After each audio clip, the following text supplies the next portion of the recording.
Chapter 14, Section 3. And the big idea is that there are political and economic institutions that have evolved to help individuals and groups accomplish their goals. So a big part of a purpose of the government ultimately is to provide order and stability and to collect and pool resources to do things that we couldn't do individually. And so how do we pay for those things? Partly, one thing that we need to understand is that the state of North Carolina is required now by law to maintain a balanced budget, and most counties are as well. So that's one of the big key content-related things that we'll be talking about. You'll also hear the words revise, convince, and portion. So the first question is, should the state be allowed to borrow money if there's a budget shortfall? And this is a really contentious issue. I've seen fellow coworkers lose their jobs because of shortfalls of budgets that were going to make their position impossible to pay for. And so they had to cut staffing in various places around county offices because they are not allowed to go into debt to make up budget shortfalls.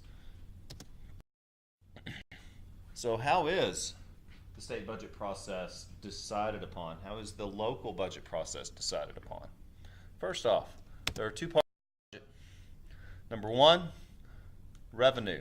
That is money coming in. Revenue, once more, is money coming in.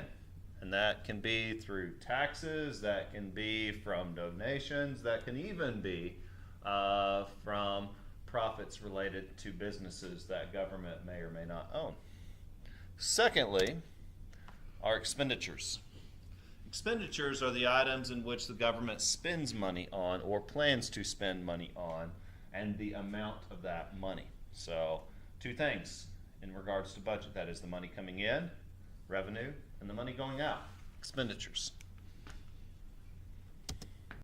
So in North Carolina, all state and local governments use July 1st through June 30th of the next year as their fiscal year.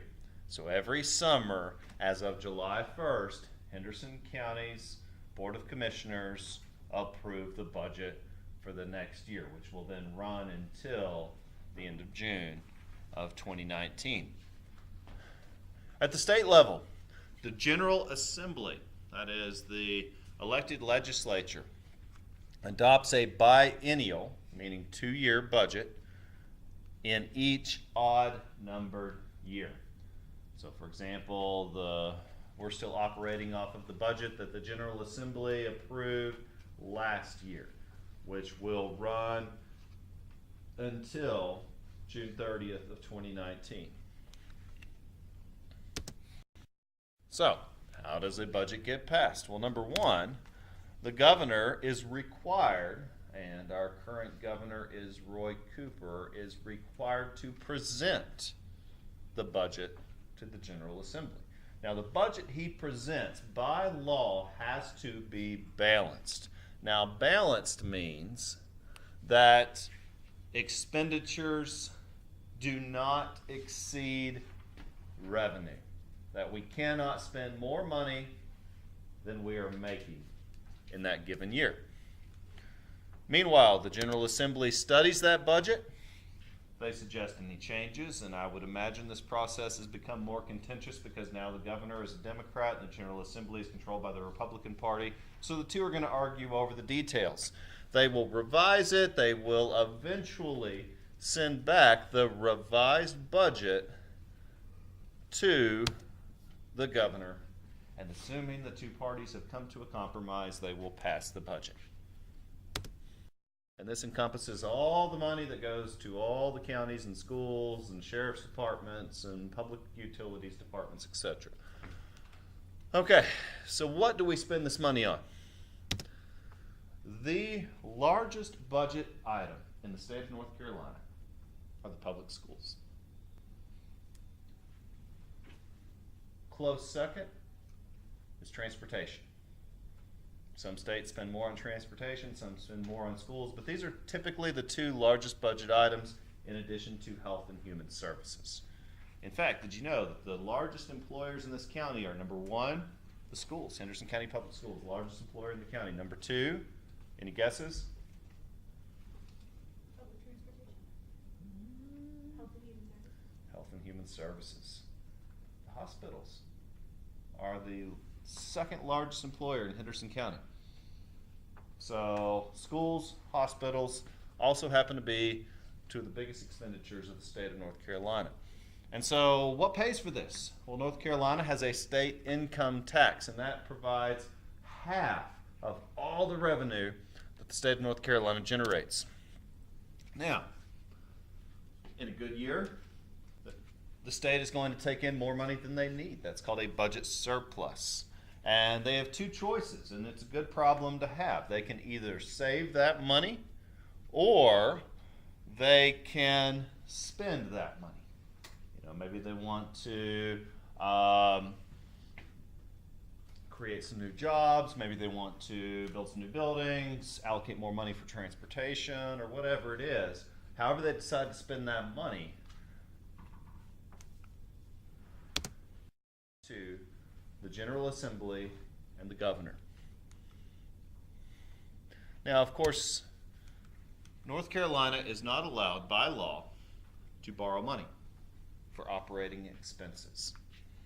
That means for the day-to-day, my salary is paid for out of the balanced budget.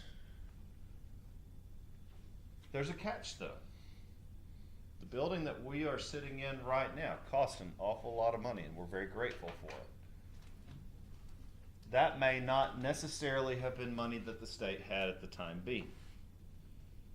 I mean, this building might have cost as much as $15 million. And the state didn't just have that money laying around. By law, they are allowed to borrow money for capital projects, such as this one. And that's allowed by law because borrowing money for capital projects is a rather normal part of any business or government. In fact, in most cases, that's considered good debt, like a home loan or a mortgage. Now, should the state governments be allowed to save money, or should it always go back to the taxpayer? And that's a question that's caused a bit of controversy. Different parties have different philosophies on that. Secondly, how about local governments? Really, Henderson County works in very much the same way as the state, just a more concentrated version. Local governments are required to pass a balanced budget by the beginning of each fiscal year, which once more is July 1st. Local expenditures include utilities, public safety, our schools, and human services. So once more, these are the biggest items that Henderson County Board of Commissioners have to decide to spend money on. So utilities are things like water and power, public safety, fire, police, emergency services, education, Henderson County Public Schools, and then finally human services. Sources of revenue at the local level. This is where Henderson County gets the money it needs to operate. Some of that comes from utility user fees. That is, if any of you utilize public utilities, such as electricity, such as water, garbage, sewage. Those are public utilities. Those cost money, and that money goes to Henderson County.